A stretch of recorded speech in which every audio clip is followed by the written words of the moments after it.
Ladies and gentlemen, welcome to the greatest wrestling podcast ever.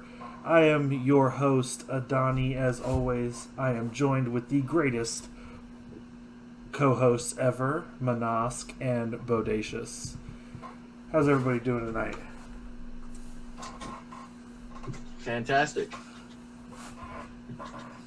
Pretty good. Good stuff, good stuff. So as always, we are here to discuss the week in wrestling. Obviously, last week we were able to get SmackDown on our video, so we are going to start with the pay-per-view. And as you can see on the let's start off with what everybody wants to know about. What were the scores for the results? Yeah, so you can see on the screen. We actually have our results posted there. We did have 8 matches that we gave predictions for. Before you read out those points, let's go through the matches and see which ones we want to throw out. Because let's be honest, that really was a horror show. so we'll start with the 3 that we didn't claim to give credit for. So the first one was we gave a prediction for MVP versus Apollo Crews. That ended up not being a match. Supposedly Apollo Crews was not. Technically, I think we could technically count that because Apollo Crews no-show, so technically, by default, due to forfeit, MVP did win. Okay. Well, I would agree with you. If I voted for it. If I didn't vote for it, you could throw it out. Okay. Well, so that brings me to a point where it was referenced on Monday night. The same deal with Asuka versus Sasha. So they cleared it up and stated on Monday night that MVP was not the U.S. champion. So that's very clear. If they did not say that on Monday night, I would agree with you. But since they did say it on Monday night, MVP is not the U.S. champion. Well, they said he's not the champion, but they didn't say he didn't automatically win the match. I feel like the results of that should be thrown out because technically there wasn't. So, like Bodacious said, I mean, there wasn't a match. Yeah, I mean, I agree. Unless I'm a little bit down by a point, then no, we're going to include that. Cause I'm going to heal it all the way. So technically, Stefan, you would have gotten credit for that if we counted it, but since yeah, I know. but to be fair, so would I. So because I guessed correctly. Since I claim that there's that I also guessed correctly. So, since I think it shouldn't count. I'm sorry, it's not. I'd say there was no match. It shouldn't count. So, but add another category to the no contest category. So in addition to that, we had Sheamus versus Jeff Hardy. That match was moved off of the card and onto SmackDown tomorrow. So that was another one. So we need another category that is moved from the pay-per-view. So that one we didn't count that one. And then the last one was going to count, but again, it was affirmed on Monday.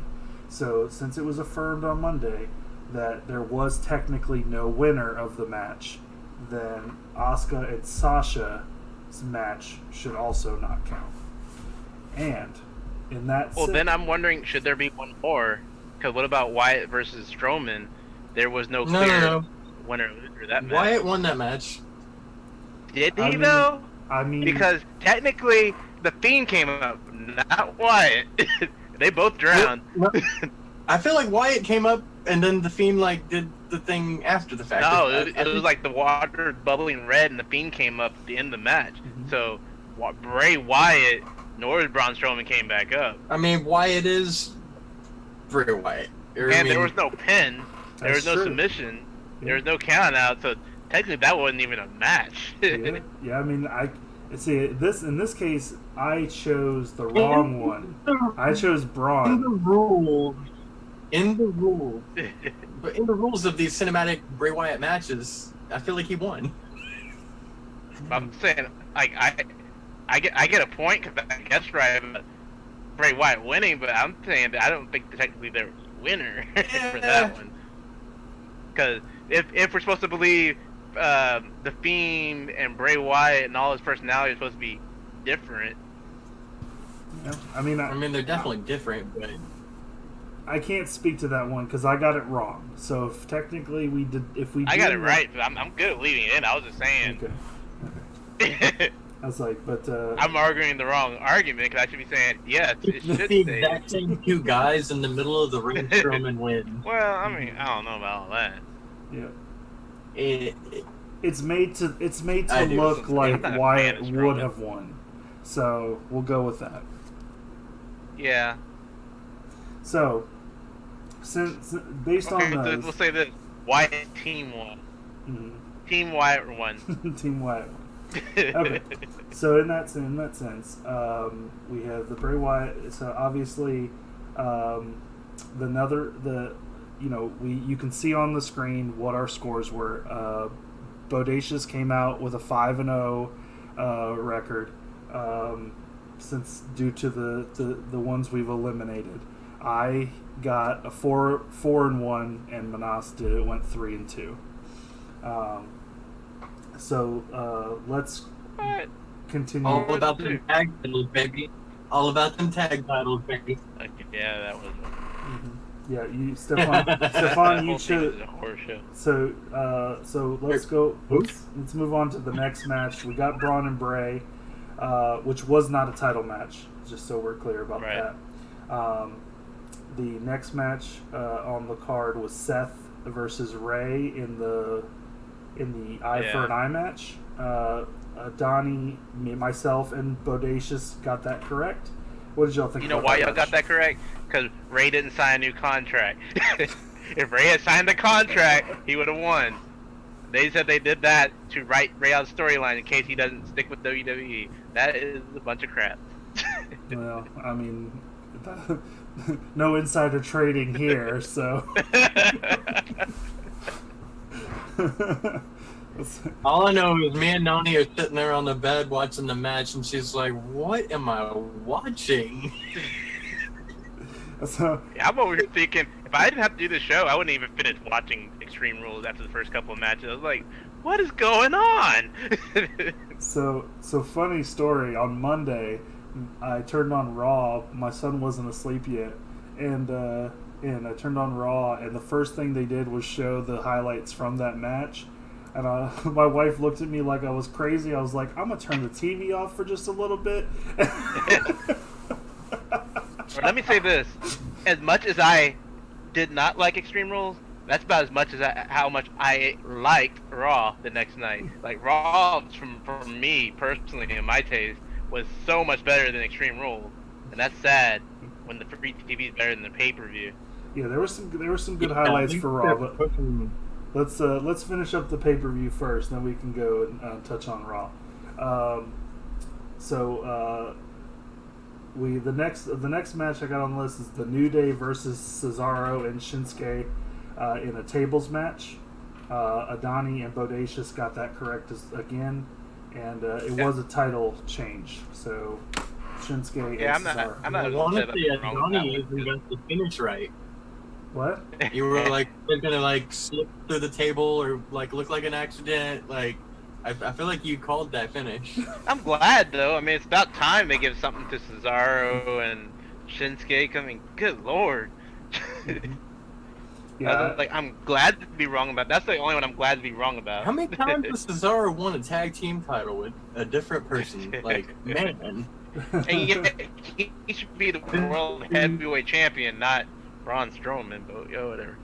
Well, hopefully, hopefully we'll start seeing Cesaro actually get some of the credit that he's due moving forward. So, all right. Next match was Bayley versus Nikki Cross for the SmackDown Women's title. We all got that correct. I don't think anybody.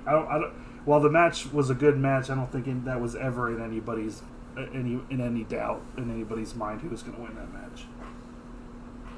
So what y'all think about it?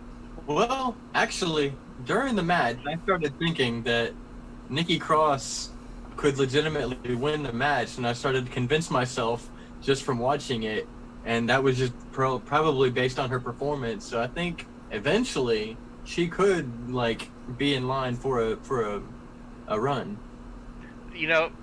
I voted that Bayley was gonna win it, but after watching that tag match, I was like, uh-oh, are they gonna switch hands with Bayley and Nikki Cross?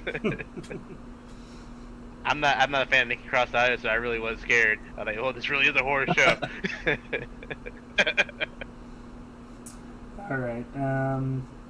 Other than that, the last match of that night was Drew McIntyre versus Dolph Ziggler.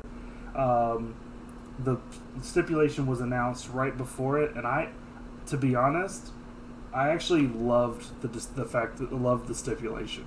And in case y'all didn't watch it, it was Extreme Rules match only for Dolph Ziggler. Dolph Ziggler basically didn't have to follow any rules, and Drew had to follow all the rules, and if he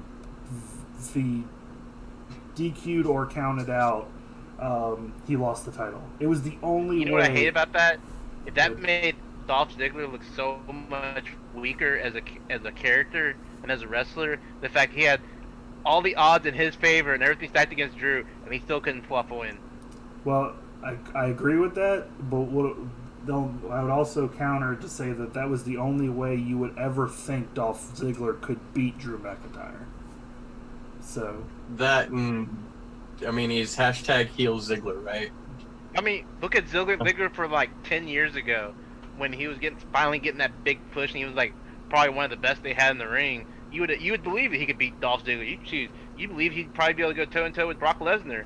But Dolph Ziggler today, he couldn't. Did he beat Otis once? I think he beat him once. All right, and we got all three of us got that correct. All right. Let's be honest. If it was Daniel Bryan versus Drew McIntyre, you believe Daniel Bryan could beat Drew McIntyre, right? Absolutely, yeah. Absolutely. Dolph Ziggler used to be close to where Daniel Bryan is now, and it's like, look what WWE did to him and bring his character to where it is now. Mm-hmm. Yeah. I mean, the AJ Lee Dolph Ziggler is one that I think could beat anybody. I mean, not cleanly. I mean, but you can say this. Whenever Drew McIntyre first came back up to the main roster, who'd they pair him with? Dolph Ziggler. And they did it for a reason, because he was believable and could bring him up. Right. And then now look at him. All right. The WWE of yesteryear. Yeah. So that brings us to Raw, and there was some pretty. There was. How long are we at? We're at 15 minutes. We're good. So. Okay. Sorry. It's all good. I'm watching it. All right, so we're on Raw, right? So this brings us to Raw, and a lot of notable things happened on Raw, including a title change. So we'll start with the title change. Shelton Benjamin beat R-Truth for the 24/7 championship, also signifying his joining of the MVP stable. What do y'all think about that? What is it called? The Hurt Business? The Hurt Business, yep. The Hurt Business. Finally, Shelton Benjamin will be on air for more than 1 week in a month. I mean, Shelton Benjamin is probably one of the top 5 wrestlers that's been employed in WWE that they have not used on their main roster at all. I mean, he freaking coached and taught Brock Lesnar. He's like, why would you not do more with Shelton Benjamin? That's why I'm hoping this new Hurt Business will help him. It just dawned on me yesterday that the Hurt Business isn't actually new. It's essentially the Beatdown Clan from TNA a couple of years ago. Oh. two of the main members of that group. Was MVP and Bobby Lashley? Yeah. I'm gonna be real. I know that it's unlikely now, but with Shelton Benjamin joining and the idea that Cedric Alexander might join, that I'm gonna be real. That stable could be amazing. Like if they had MVP, Bobby Lashley, they're teasing like it's gonna be the new nation. The fact they had Farouk go in there and have screen time with them, everyone thinks they're gonna build to a new nation domination. Because I mean, it's with the Hurt Business. You know, they also said that about the New Day before they came out. Yeah. All right. Speaking of MVP, I think they're going to do their own thing, but they're going to be really awesome. What? I hear you. I said I think they're going to do their own. I think they're going to be awesome. Yeah. Say, what did you say, Donnie? I was just saying, speaking of MVP, like we talked about earlier, another reference they made on Raw was that MVP is not the U.S. champion, even though he continues to claim to be, and Apollo Crews was not able to wrestle. So I just wanted to make sure they cleared that up and made sure that was the case. They have not specified when Apollo Crews will be back yet, so it's possible that MVP eventually does become the U.S. champion, but right now, and I believe Manosk was referencing earlier in the week that they might have a unification match. That's what you were referring to? Yeah. In the future. I would. I'll say it'd be fun if he was the official champion and Apollo Crews official champion, and then like MVP proposed the unification of the two titles. Yes. Yeah. I think that'd be depending on how long Apollo Crews is out. Yeah. I haven't seen anything on it. I don't know if anybody else has seen anything on his injury. Yeah, I've seen some stuff on it, but you don't really want to mention it because it's personal stuff. Gotcha. All right. So, a couple other things. Obviously, we talked about earlier about the Sasha versus Asuka. In that match at Extreme Rules, Asuka spit her green ooze into the ref's eyes, and it caused him to be blinded. And Sasha pinned Asuka, but the pin was counted by Bayley. Sasha left with the title, but it was made clear on Raw by Stephanie McMahon, which is her first TV appearance in several months, even though it was by video, that Sasha was not the champion, and that Asuka and Sasha would have a title match next week to see who actually gets the championship. And it's a winner.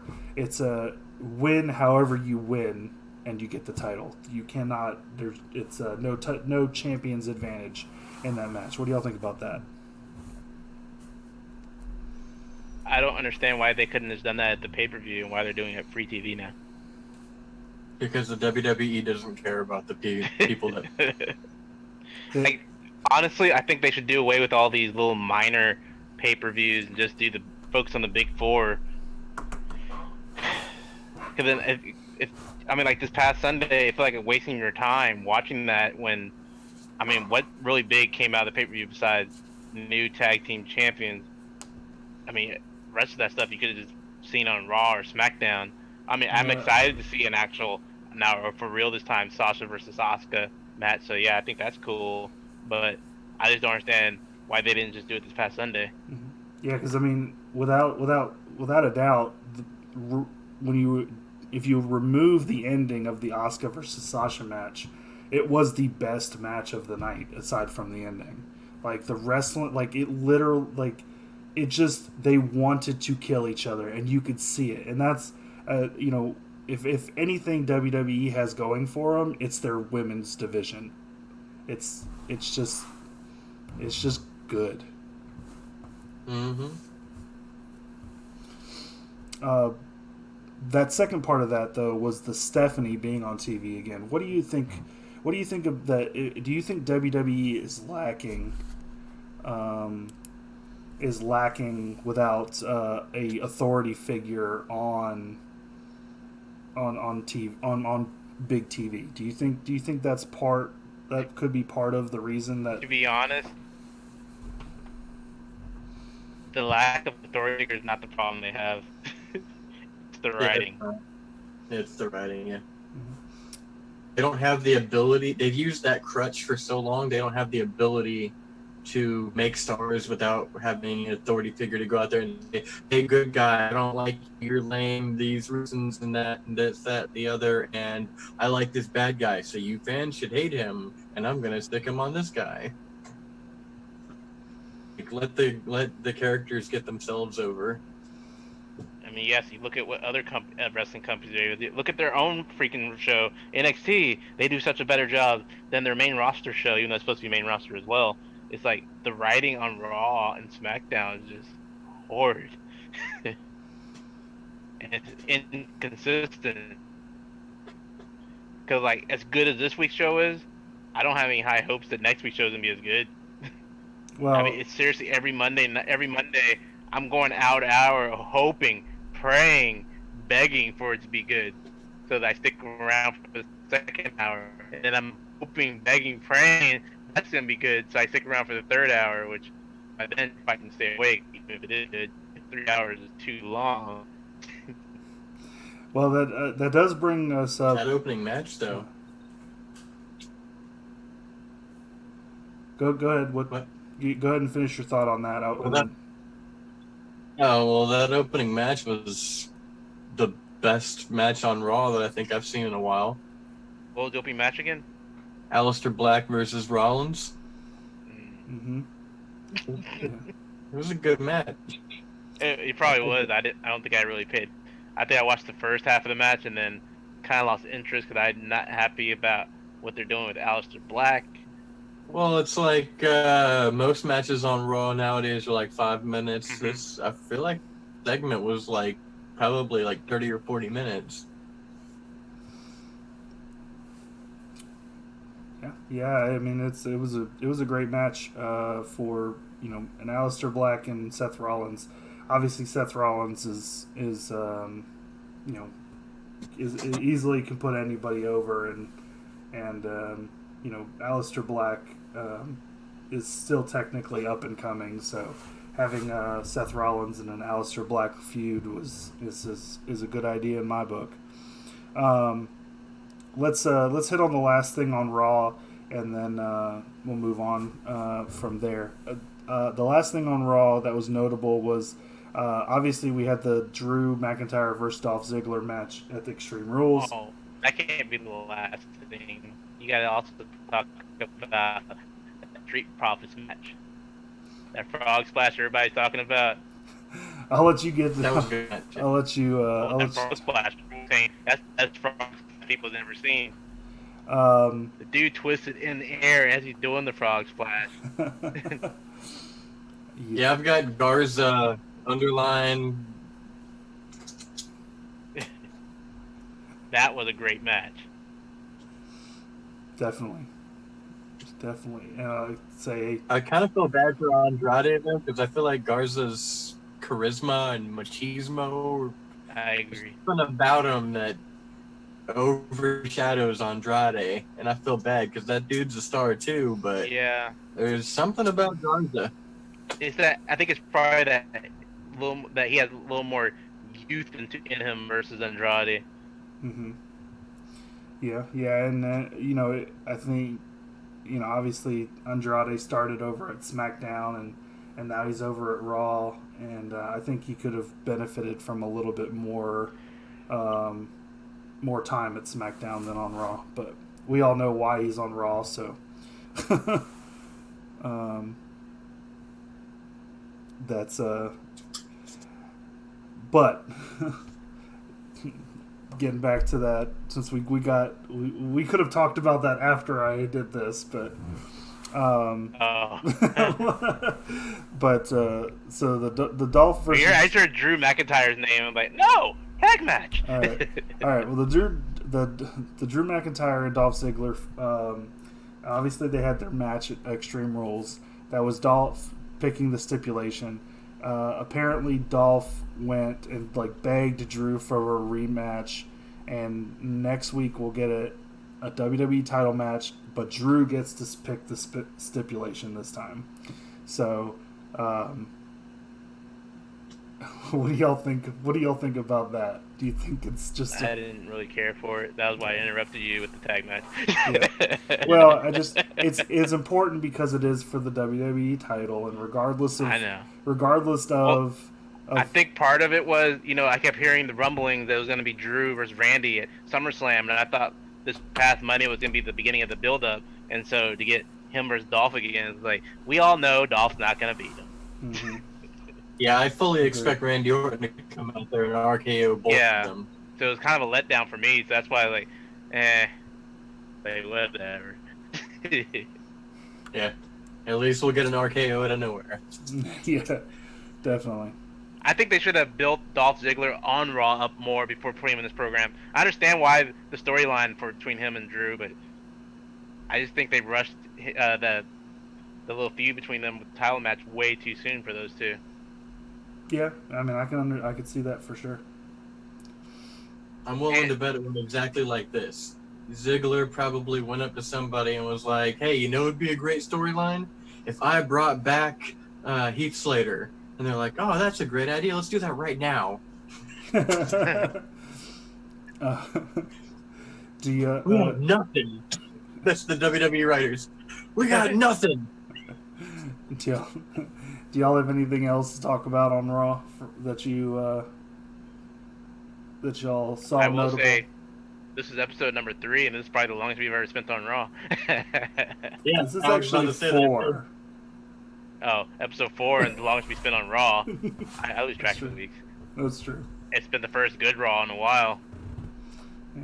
Well, hopefully it continues. We get two title matches next week. But also, we don't have a SmackDown to talk about this week, so... Right, so we're making up for it. That's true.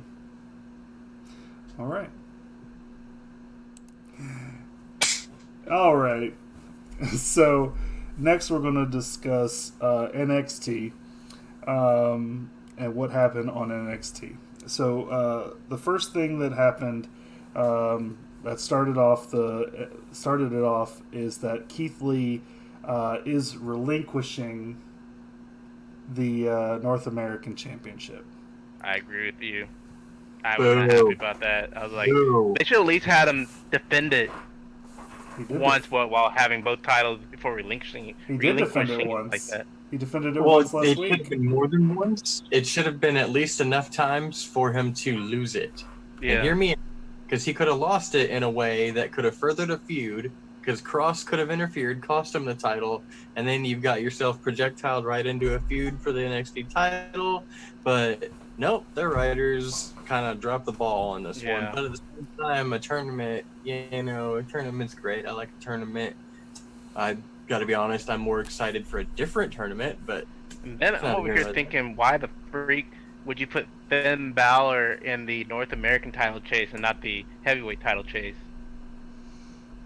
I mean, that's fair. That does bring up the next week we have a triple threat match: Dexter Lumis, Timothy Thatcher, and Finn Balor to be entered into the ladder match at NXT TakeOver in 4 weeks. So that's for the North American Championship. Yes. That's like, how do they even determine that? Finn Balor should be going against Drew McIntyre. Like, what the heck is going on? I know. Yeah, that's. And I like what's his name, Dexter Lumis. I think they should have had him in the main title run match as well. It's like, how did they decide the three that are competing for the heavyweight title versus the 3 competing for the North American? Yeah. Well, I think what happened was in this instance is that they already have Karrion Kross in the feud with Keith Lee, so they figured that they can do that match, and then whoever doesn't win the U.S. The North American Championship can then just be moved into that next slot, whoever it is. And here's my issue with that: like, Karrion Kross is still brand new, so he doesn't even deserve the heavyweight title shot yet. So they should have had him going after the North American and having him get like a cheated win over Keith Lee for the North American title.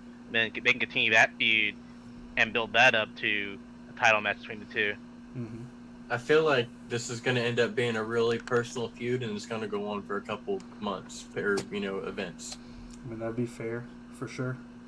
Because the other thing is, also if he kept the title, both titles, when he actually fought against Cross, you would actually feel there's a chance Cross might win because Keith Lee has 2 titles, and so they most likely drop one of them.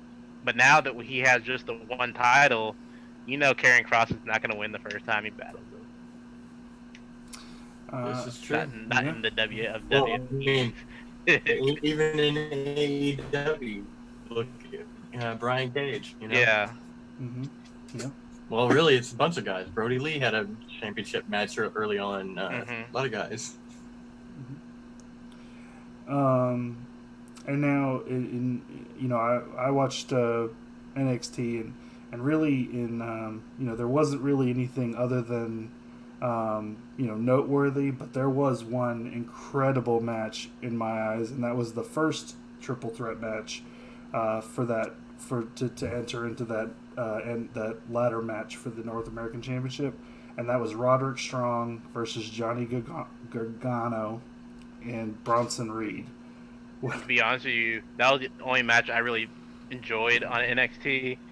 I found the rest of them like Even the main event was like But I was gonna mention I did like that triple threat match. Come on, guys, Thatcher and Working. Maybe I'm just a mark for the guys. Yeah, but I think so. The match was completely different than the last time. I feel like it's like the second coming of Cesaro versus Sheamus, where they're just gonna beat the crud out of each other and then eventually become a tag team. Well, my issue is you can only see the same 2 people facing off against each other week after week so many times, so it's like this was a completely different match, though. I know. Yeah, but it's like I've already seen it. They wore the same colored trunks too. It was just like 2 man bodies, like just rolling around on the mat. Like, I really feel like they're going to become a tag. Possibly. That's fair. So, While we're on the subject of NXT, though, can we talk about what happened on the Pat McAfee show? Sure, go for it. Because I feel like that was the most noteworthy thing outside of Lee relinquishing the title. Mm-hmm. And that was that Adam Cole went on Pat McAfee's show. He called him, get him to come actually to his show, not just via satellite, like we're doing here. Hi, Internet. Hi, Internet. He had Adam Cole go over to his podcast, and he proceeded to say he's a small guy and not Shawn Michaels and et cetera, make fun of him, poke fun of him. And I feel like at that point I would have cussed him out too, and he cussed him out and left the show. And I've heard people say it's a work, I've heard people say it's a shoot. What are y'all's opinions? I think it's a work. I mean, it seems like if you're going to invite somebody to your show, like, your first instinct is not to sit there and insult them. So, I mean, that sounds like a shoot to me. It sounds like a work, but... Well, the reason I think it's a work, because I've heard other interviews with Adam Cole, and he sounded like a pretty laid-back guy and have fun and stuff like that. But if you listen to the interview, he already went into it kind of with an attitude, and it was like already kind of building it up throughout the whole interview. So that's why I'm pretty positive it was a work. They've also been throwing barbs at each other online, but I'm torn because it seemed legitimately like Cole was offended by what McAfee said, but the fact that McAfee gets a paycheck from WWE too makes me feel like it's that I'm being worked. I just feel like Cole's comeback at him about him just being a punter. I was like, okay, he had to come up with that in advance. Like, he did not come up with all that on the spot. That is totally a work. If he did come up with that on the spot, he needs to be one of the writers for the WWE. Right?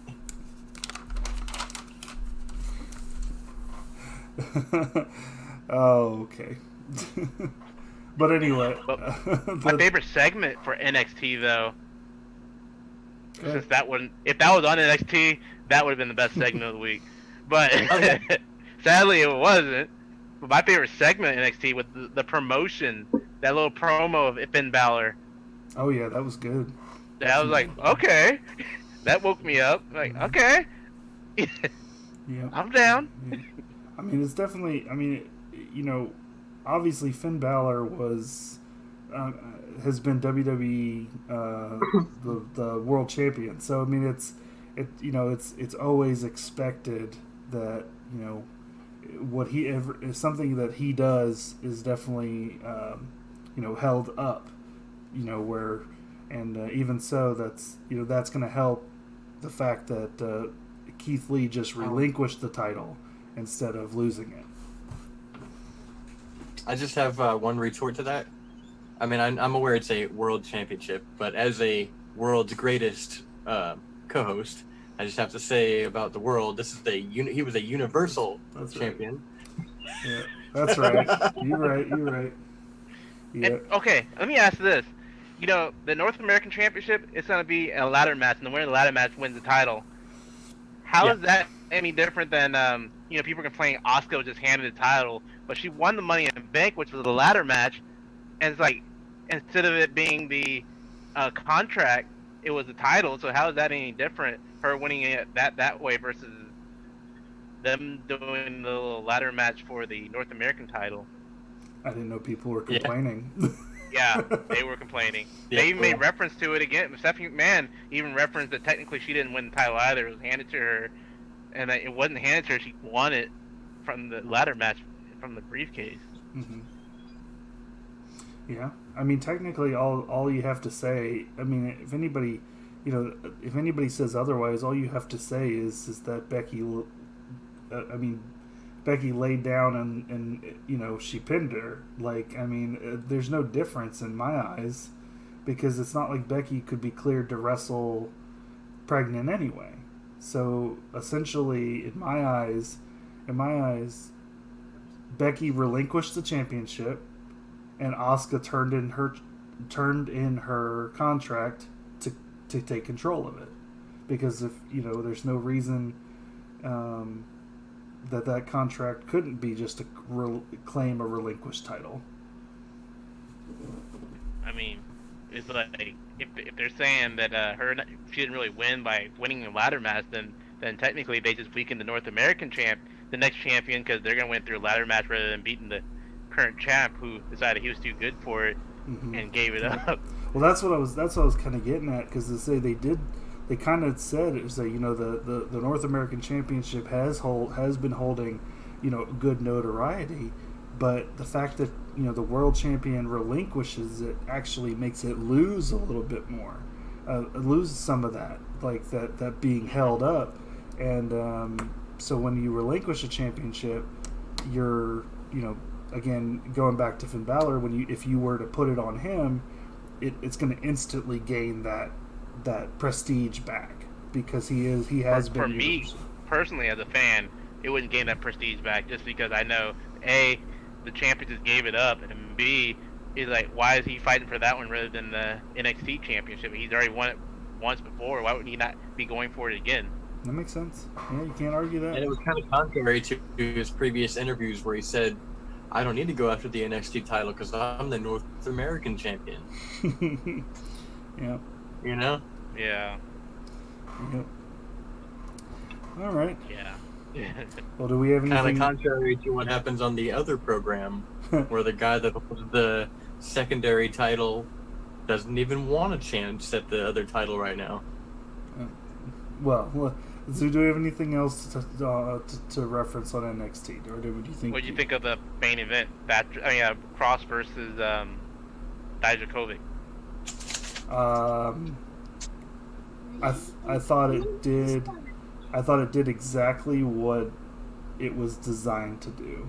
It was a little hard to watch, but it was. I mean, it definitely stoked the fire of their future feud, for sure.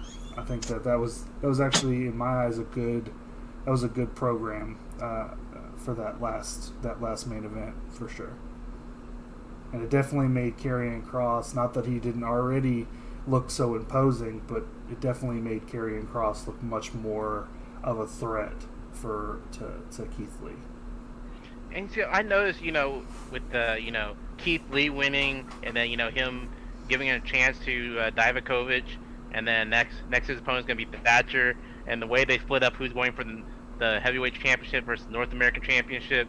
Do you think they're trying to do like the main roster where they have the bigger guys after the heavyweight championship, and they're pushing all the smaller guys now toward the North American? Well, that will depend on. I think that'll depend on who the next couple weeks, because obviously with with Bronson Reed winning that triple threat match, you can definitely one of the two smaller guys. You can definitely see that. And then right now he's feuding with Cross. That's why I was wait, maybe that's why you don't have a Finn Balor going after it, because they have him with North American, and then Adam Cole is still nowhere to be seen. Mm-hmm.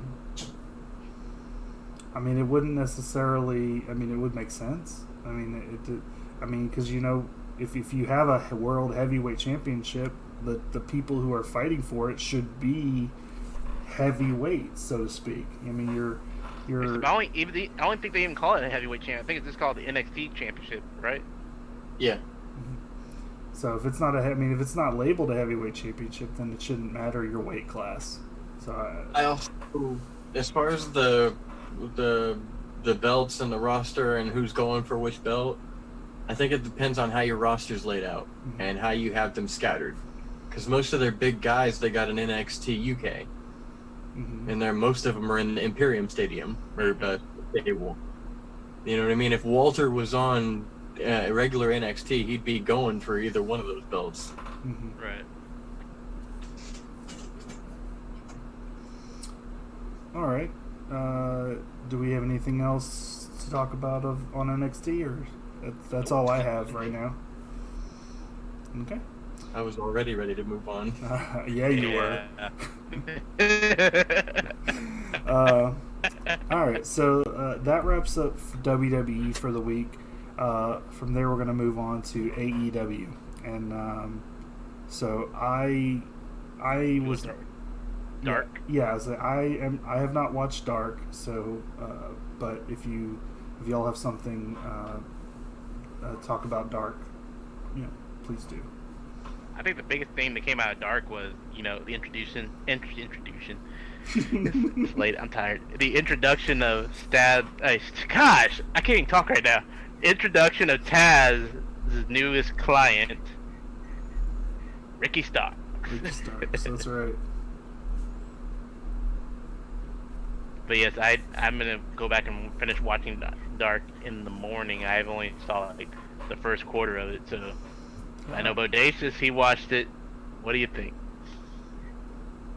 I'm actually like you. I only partially watched it, but I know that it's a very good program, and it's not comparable to anything that's a secondary show, because there are actual things that happen on AEW Dark that progress storylines and progress to show you the next guys that might be coming up.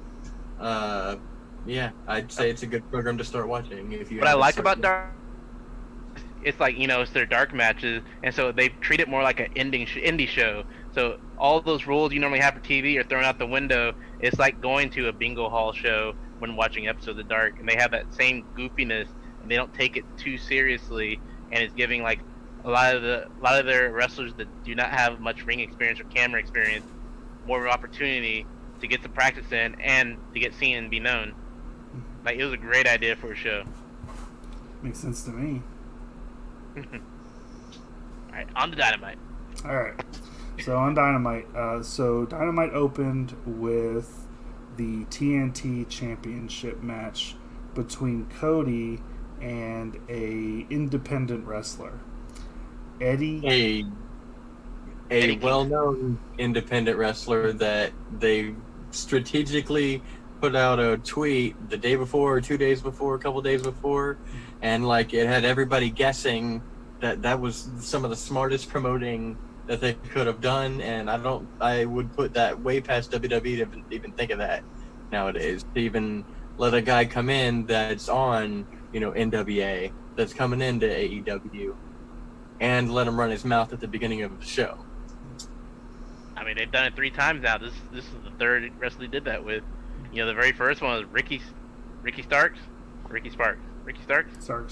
He wasn't even signed. He was a free agent, and they were just it was supposed to be a one-off, but they were so impressed by his match with Cody, they said right when he walked to the back, Tony Khan pulled him to the side and signed him a contract right then and there. And then you got Brian Pillman Jr. He made his big debut, and he's still signed with MLW. Mm-hmm. Yeah. They won't give him up. Yeah. But they're still letting him wrestle on AEW, even though he doesn't have a contract with them. Because they're on pause right now. Mm-hmm.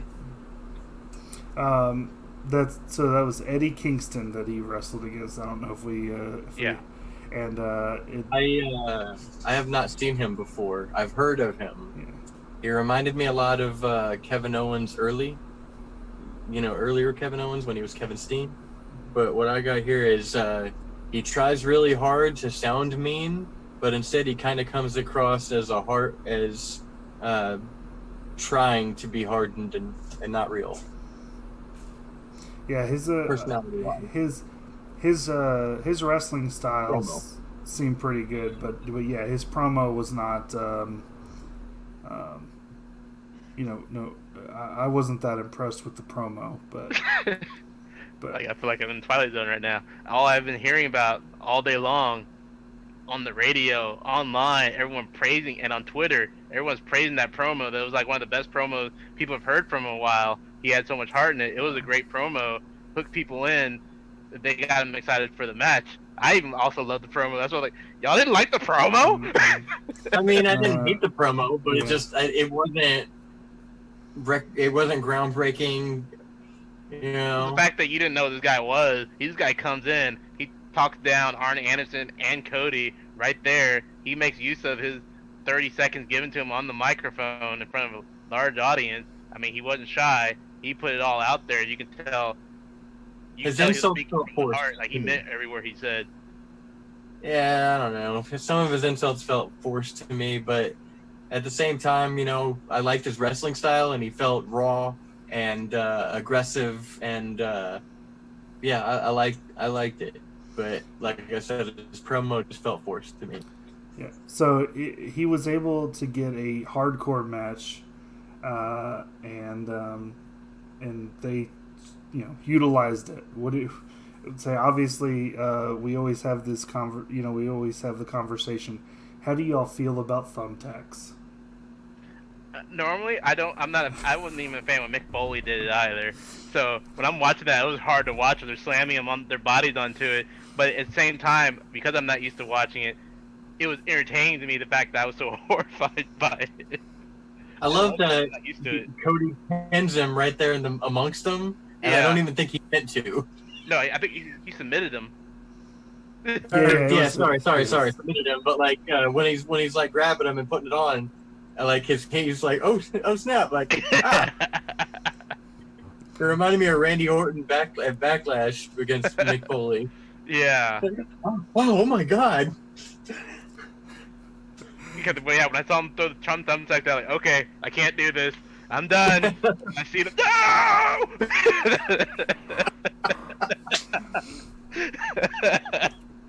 So he's like, oh God, it's hard to watch. But at the end, but it's so good. It's like I could watch somebody get hit in the knee with a sledgehammer easier than I could watch somebody get slammed on a bunch of thumbtacks. Like, it was hard, but it also I don't like really super violent stuff like that. But then it's funny because that turned out to be my favorite match of the week. So yeah, there was a couple other notable things that happened in on the AEW. The main thing was there were two main things. Well, obviously, the Dark Order was trying to start a feud with Hangman Page. And so that led to a tag team championship match next week. The Dark Order versus Kenny Omega and Hangman Page. And then obviously the last, the main event, there was some notable news from that. So I think Dark Order won the number one contender, right? A couple weeks ago? Yeah. Mm-hmm. Yeah. But you skipped over a couple other things. I mean, you also had the Young Bucks versus Butcher and Blade in that Falls Count Anywhere match. That was... Yeah, I mean, if y'all are started in the kitchen. Yeah, I'm just gonna touch on the notable news. If there's other stuff that y'all want to talk about, please do. Please step in. Oh. Yeah. Yeah, that was one of the best matches of the night as well. That hardcore tag team match. The Falls Count Anywhere. My three favorite matches was the triple threat from NXT, that Falls Count Anywhere tag team, Young Bucks versus Butcher and Blade, and then that hardcore match to open the show, Cody versus Eddie Kingston. Mm-hmm. Yeah, those are good matches. Mm-hmm. Now the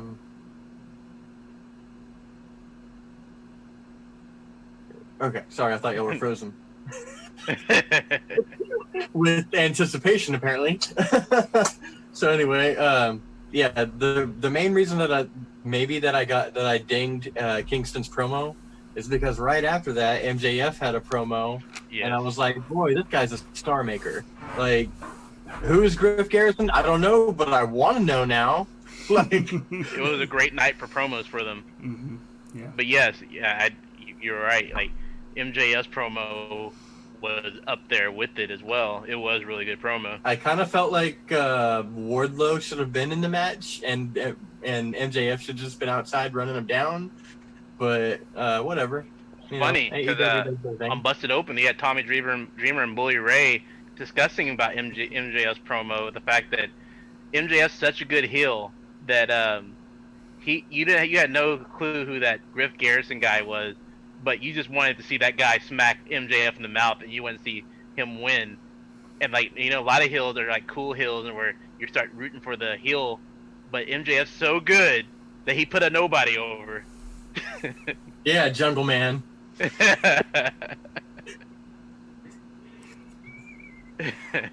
then don't forget you had that women's match as well.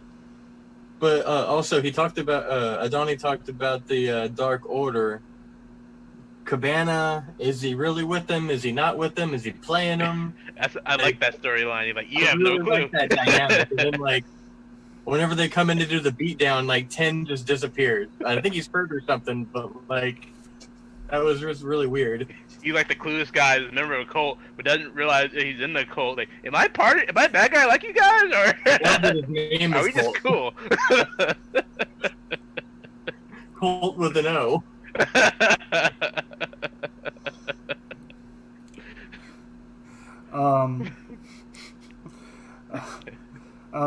Tell me about the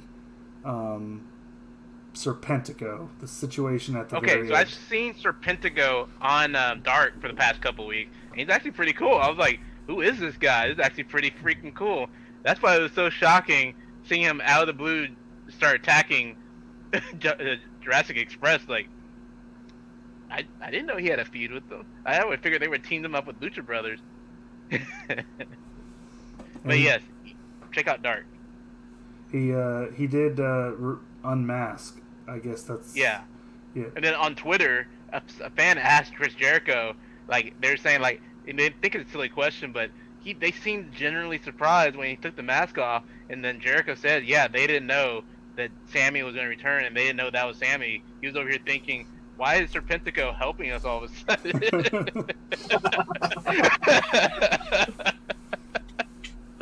So after seeing that, I went back and rewatched it. Oh yeah, that is a genuine, like, you can keep see him looking over like, okay.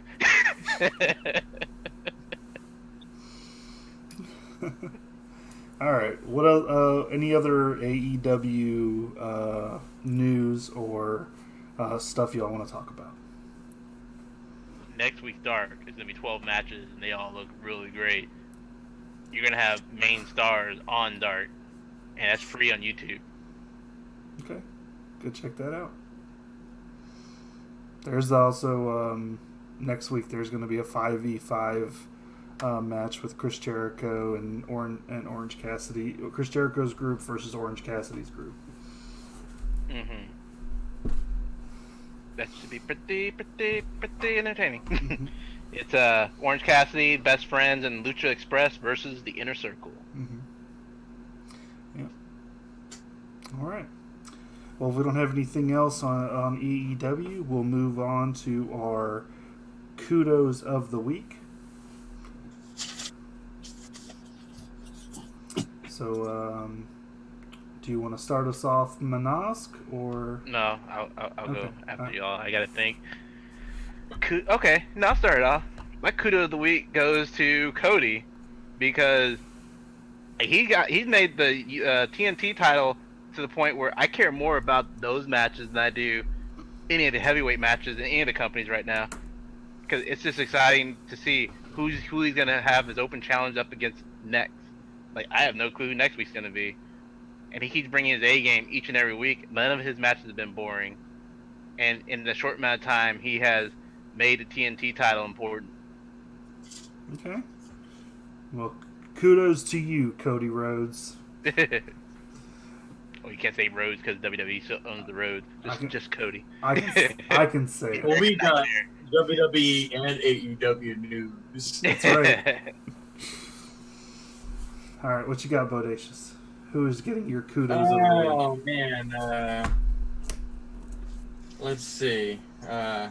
Kudos to anybody that didn't have to watch the Loses and I match. No, I'm just kidding. I'm going to go with MJF.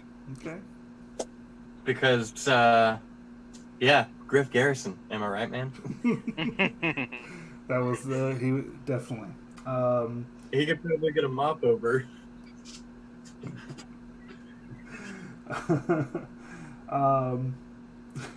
My kudos is gonna go to Bailey, because even every week it's she and Sasha, but her specifically this week, seem to be carrying WWE on TV. So, and this week she put over Kairi Sane, which we haven't referenced yet, but Kairi Sane is going back to Japan, so we won't be seeing her on WWE TV anymore. So kudos to you, Bailey. Let me run down the next week's free AEW Dark lineup. Okay. It's going to be, this is free on YouTube next Tuesday. Special 3-way tag main event of SCU versus Santana and Ortiz versus Private Party. It's going to be Orange Cassidy versus Serpentico. Okay. It's going to be Avalon and Cutler versus FTR. Wow. It's going to be Best Friends versus Silver and Reynolds. It's going to be Sammy Guevara versus Fuego del Sol. It's going to be Scorpio Sky versus Corey Hollis. It's going to be Abaddon versus Skylar Moore. And it's going to be Lance Archer versus Frankie Thomas. Oh, and one more. Oh, no, a couple more. It's also going to be Penelope Ford versus Kenzie Page. It's going to be Dark Order versus that big black dude, Will Hobbs, and Captain Sean Dean. It's going to be Wardlow versus Aaron Solo.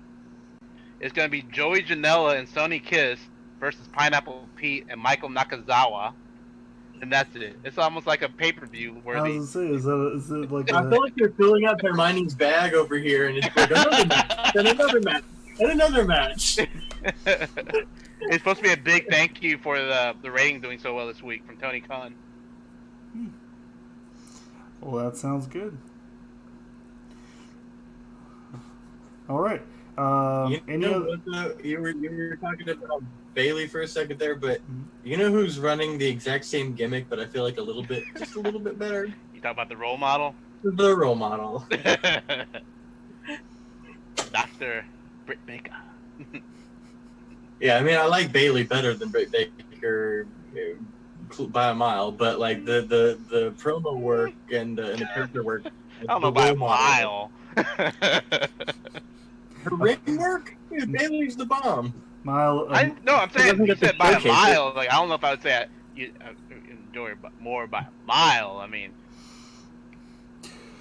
I would like to see both of them in the ring together against each other one day. All right. Yeah. Sounds good. Do we have any other kudos you want to give out before we move on to our question of the week?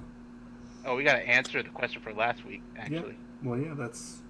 But we need to finish this up first. No, I'm saying we can go ahead and jump to that. All right. Running out of time. All right. Otherwise, I was about to start on a different topic.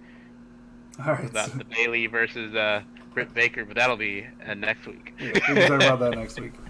All right. So In the comment section.